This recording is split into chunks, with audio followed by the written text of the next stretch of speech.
Whenever action fans discuss the best martial arts movies of the last decade, Gareth Evans' Indonesian Pencaksilat raid duology inevitably worms its way into the conversation.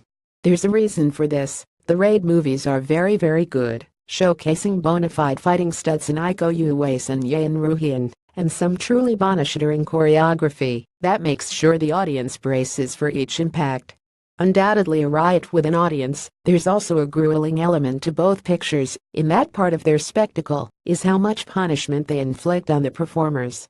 Like great gore-centric horror, the raid movies test our limits, engaging in a dead-ass stare-down with viewers, daring us to flinch. The same cannot be said for Jailbreak, Jimmy Henderson's showcase for the Cambodian martial art vocator.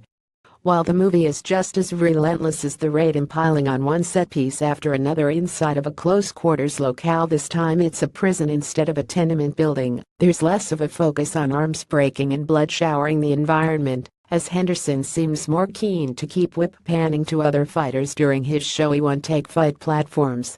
But there's also a humorous element that keeps popping up during many of the fisticuffs. A throwback hybrid of comedy and action that recalls some of the best work from legends like Sammo Hung. The setup for Jailbreak is incredibly simple. The all-woman butterfly gang headed by Selin Tran samurai sword-wielding sexbot has a traitor in playboy Savin Philip, who just flipped and is being escorted to maximum security prison, where he'll turn state's witness.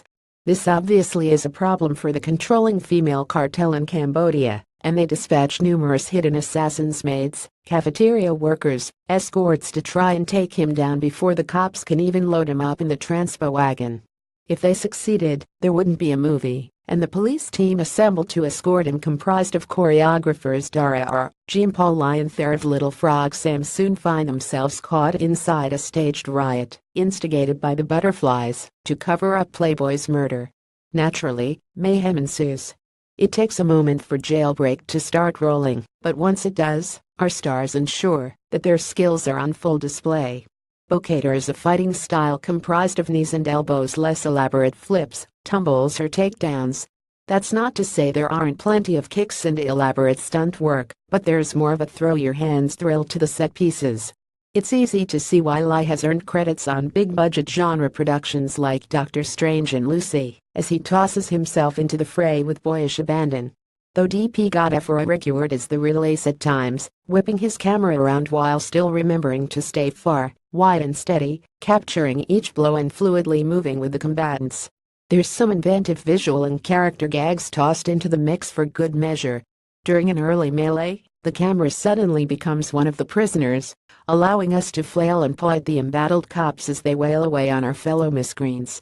Later, Henderson let some of the more outlandish characters stashed away in isolation come out to play, as a cannibal Sirowit Sizoap, a vicious psycho named Snake, international superstar Ruo's Money, and a hulking monstrosity known as Suicide Stuntman actor Lauren Plensel all get in fights with different members of the squad.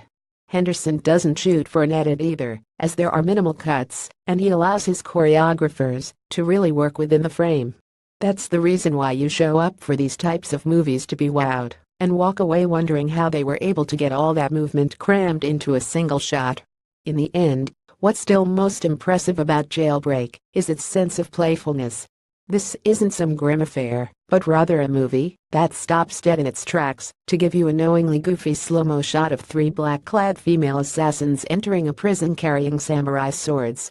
There's a cartoonish quality to its characters and their predicament that Henderson exploits for silly thrills instead of exhausting splatter.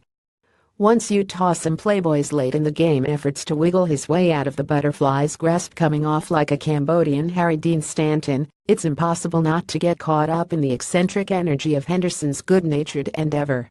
Jailbreak was never going to be the next best thing you ran to tell all your loving buddies they had to drop everything and watch ASAP.